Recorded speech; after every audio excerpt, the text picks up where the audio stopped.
Approaches on alternative dispute resolution. The vast spectrum of ADR approaches demonstrates the adaptability and versatility of these methods in addressing conflicts across diverse sectors. As the field continues to evolve, embracing technological advancements and tailoring processes to specific contexts, ADR remains a dynamic and indispensable tool for fostering resolution, collaboration, and justice. Whether resolving disputes in local communities, educational institutions, or the global digital landscape, the principles of ADR offer a nuanced and effective alternative to traditional legal processes. As the field continues to evolve, embracing technological advancements and tailoring processes to specific contexts, ADR remains a dynamic and indispensable tool for fostering resolution, collaboration, and justice. Alternative dispute resolution, ADR, encompasses a diverse range of approaches designed to resolve conflicts outside of traditional litigation. Following methods carry distinct processes, applications, and real-world examples, offering tailored solutions to various disputes. 1. Mediation. Mediation involves a neutral third party, the mediator, facilitating discussions between disputing parties to reach a voluntary agreement. The mediator helps identify common ground and fosters communication. Application. Workplace disputes, resolving conflicts between employees or between employees and management. Family disputes, addressing issues like divorce, child custody, or inheritance disputes.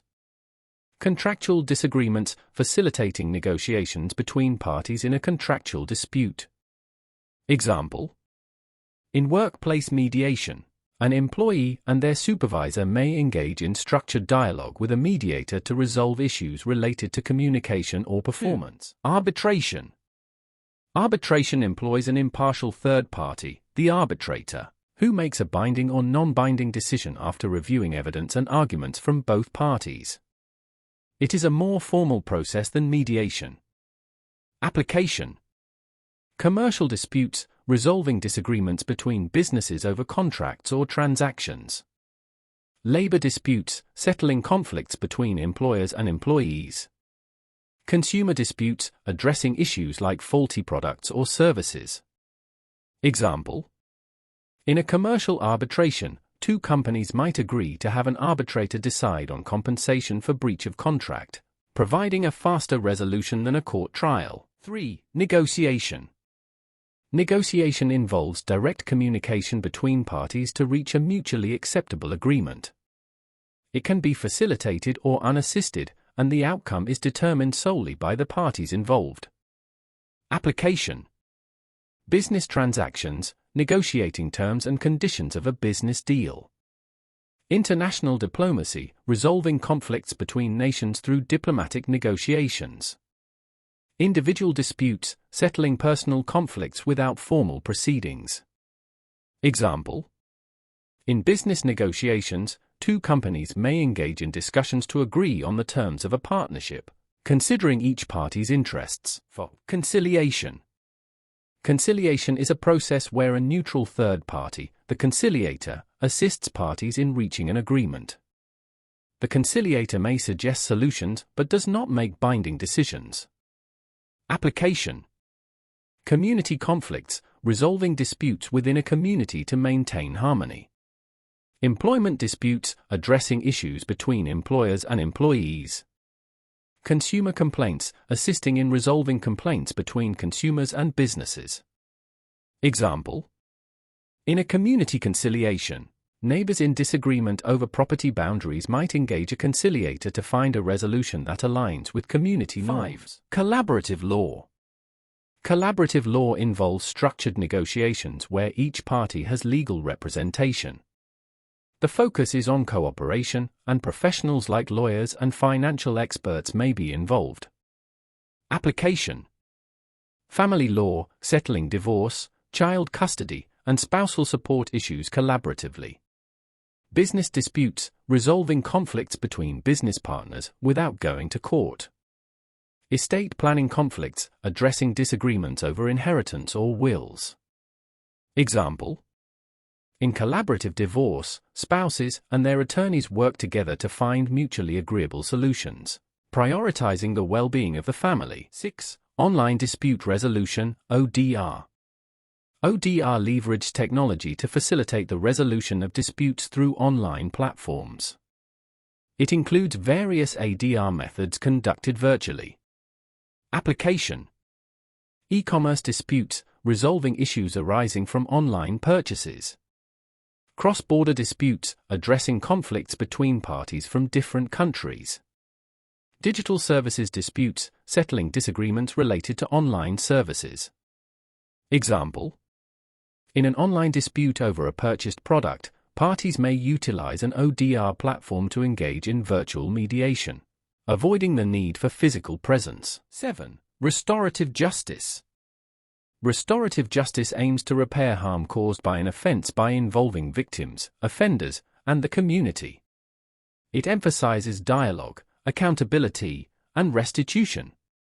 Application: criminal cases, addressing offenses by involving victims and offenders in a dialogue. School conflicts, resolving issues like bullying through restorative processes. Community disputes, repairing harm caused by offenses within a community.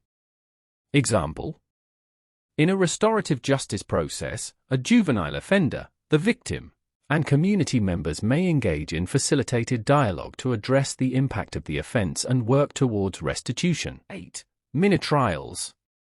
Mini-trials involve a non-binding presentation of key evidence to a neutral third party, often an executive or senior official. The goal is to encourage settlement based on the likely outcome of a full trial. Application: business contract disputes, presenting key aspects of a case to executives for settlement. Complex commercial litigation, facilitating negotiations by providing a preview of potential trial outcomes.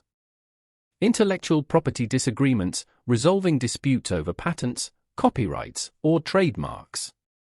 Example: in a mini-trial, parties in a business contract dispute might present essential elements of their case to executives, fostering settlement discussions. 9. Early neutral evaluation.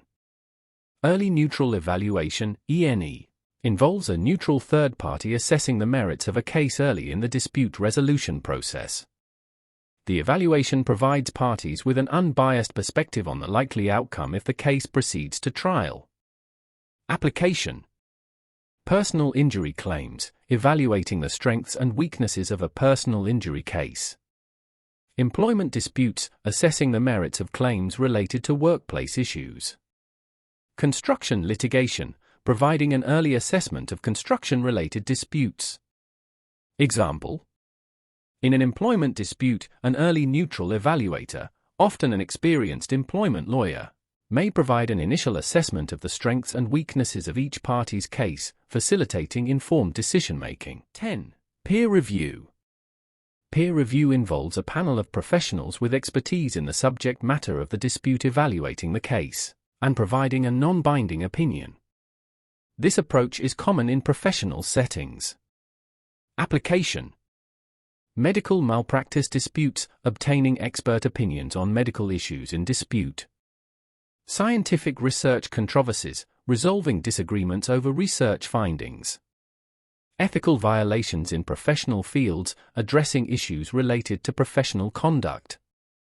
Example: in a medical malpractice case, a panel of healthcare professionals may conduct a peer review, offering an expert opinion on whether the standard of care was met and contributing to settlement discussions.